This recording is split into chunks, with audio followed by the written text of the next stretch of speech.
All of the dreamers who now face such uncertainty and fear, please know that the Catholic Church loves you, welcomes you, and will fight to protect your rights and your dignity, Dolan said. If there is anything positive about President Trump's action, he suggested, it's that it might compel Congress to pass humane legislation that will make the provisions of DACA law. Carmen Cervantes, the executive director of Instituto Fey Vida, Faith and Life Institute, which is dedicated to empowering young Latinos for leadership in church and society, said she fully endorses Dolan's formal statement and echoes what he said elsewhere.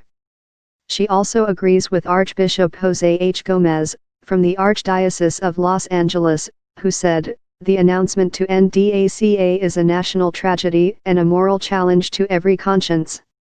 The Catholic Church has taken a prophetic and Christian stance about an immigration reform, which is very much needed for immigrants of all parts of the world and from diverse social classes. At Fey Vida, we strongly and decisively support this plea, Cervantes told News Pulse News via email. Instituto Fey Vida knows firsthand several DACA young adults, who participated in their pastoral formation and leadership training programs, she said. For all these young men and women, the U.S. is the only country they know and the only education they've received has been in American schools. Their faith and morality has been cultivated in American churches, she continued, and all of their friends are in the United States. According to Cervantes, DACA was only a partial solution but not ideal. It gave 800,000 young adults legal permission to work in the U.S. She said this benefited the dreamers, their families, their neighborhoods, and society in general. If their legal status is not solved within the next 6 months, they will have to seek other types of jobs with significantly less income for their families and with less positive impact for the U.S. as a country, Cervantes said. If they are deported, they will be sent to countries they do not know, where they may or may not have family, and many will have to leave behind spouses and children who are U.S. citizens. This will be a calamity for personal, family, and civic life, caused without any logical or moral reason.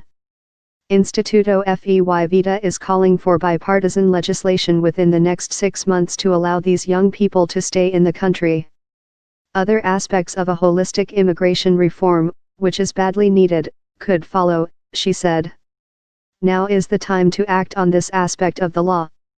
Father John I. Jenkins, the president of the University of Notre Dame, called the decision to end DACA foolish, cruel, and un-American.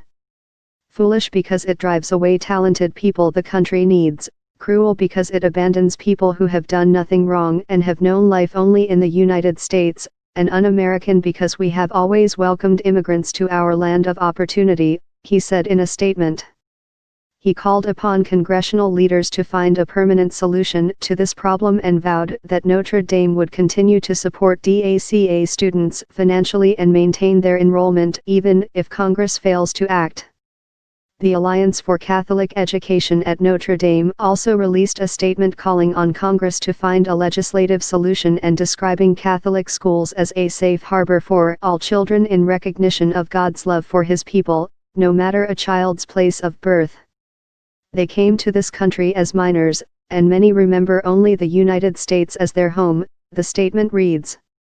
To deport this group of people, those who have built lives contributing to our nation, is to turn our back on Jesus' call to serve God's treasured children. Although Catholic leaders have cited compassion and morality in their numerous defenses DACA, former White House chief strategist Steve Bannon accuses the Catholic Church of having ulterior motives. He told CBS's